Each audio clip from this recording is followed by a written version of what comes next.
Mən təbiət haqqında çox videolar çəkmişəm.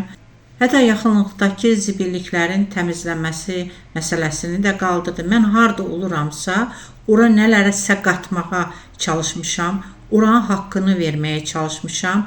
Heyfim gəlir, yəni gözəllikləri məhv edən, təbiətin əlində olan qiymətini bilməyən insanları görmək mənim ürəyimi ağrıdır. Çünki ən böyük ziyankar insandır.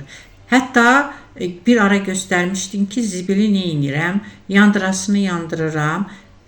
Nadir hallarda belə yığıb, elə bir şeylər olur ki, tullamaq olur.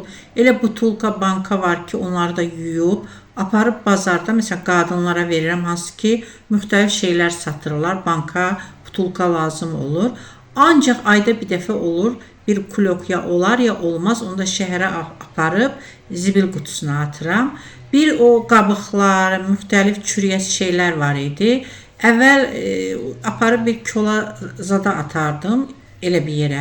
Amma indi onu da internetdən öyrənmişəm. Həqiqətən internet seçimi doğru edirsənsə o qədər gözəl şeylər öyrədir ki, məsələn o meyvə qabıqlarıdır, tərəvəzdir, digər şeylərdir. Onları kötüyün üstə xırda-xırda doğrayıb yerə, yəni bellə qazırsan və ora tökürsən və üstünü torpaqla örtürsən. Mənim həyətim çox balacadır, amma buna baxmayaraq bunu edirəm. Hətta o internetdə, o videoda o insan göstərdi ki, o xırda-xırda o şeylər biraz iri, məsələn banan qabığı olur, digər şeylər olur. Onu deməli biraz dərininə tökdü, üstünü torpaqladı və üstünə toxum tökdü və sonra orada elə gözəl göyərti bitdi ki, mən də elə eləyirəm. Yəni altdan onu tökürəm, o qabıqlar zadı çürüyəsi və örtürəm. Amma insanlar var ki, hektarlarla torpağı var, o zibili kulokun içinə doldurub aparıb zibilliyə atır, kulokun içinə. Yəni o kuloklar, o plastik şeylər, onlar məhv olmur axı, yox olmur. Yəni çox sadə bir şeylər eləməyib də həyatdan küsmək, hətta Tanrıya inandığını deyib bu şeyləri eləyirsə, o deməkdir ki, o insan qəlbində Tanrı sevgisi də yoxdur. Çünki Tanrı sevgisi olan insan belə etməz. Videoda dediyim kimi, əvvəl bax belə qabıqları, çürüyəsi şeyləri kola atırdım. Sonra isə internetdə görüb doğrayıb, bax belə balaca qab da var özünün töküldüyü.